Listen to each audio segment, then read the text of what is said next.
আজকে আমাদের বাড়িতে পুজো, আর এটা হচ্ছে সেকেন্ড পার্ট ভিডিও। তো এটা সন্ধ্যাবেলায় সবাই চলে এসেছে, মানে এখানে যতগুলো ছেলে পেলে দেখছো এগুলো সব সানভিকার দিদি আর দাদা, মানে আমার দিদির ছেলে মেয়ে আছে আর আমার কাকার মেয়ে দিদি, ওদেরও ছেলে মেয়ে আছে। তো এদের সবাইকে পেয়ে সানভিকা তো খুবই খুশি। আর ঠাকুর বানানোর কাজ এখনও চলছে।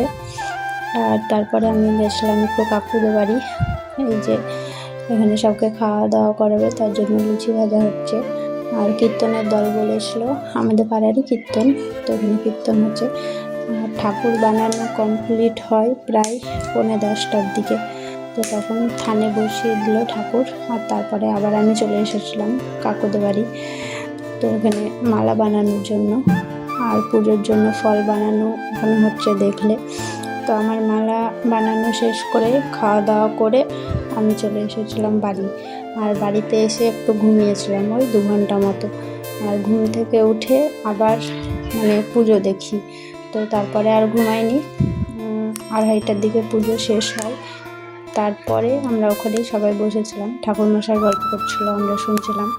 আর তারপরে 3:30 পৌনে 4টার দিকে আবার একবার কীর্তন হয়। আর তারপরে এই দেখো মায়ের লিছনি হয়, এই দেখো এবার আবার নিয়ে চলে যাবে। তো সকালবেলায় যেমন ফাঁকা ছিল আবার সেই ফাঁকাই হয়ে যাবে জায়গাটা।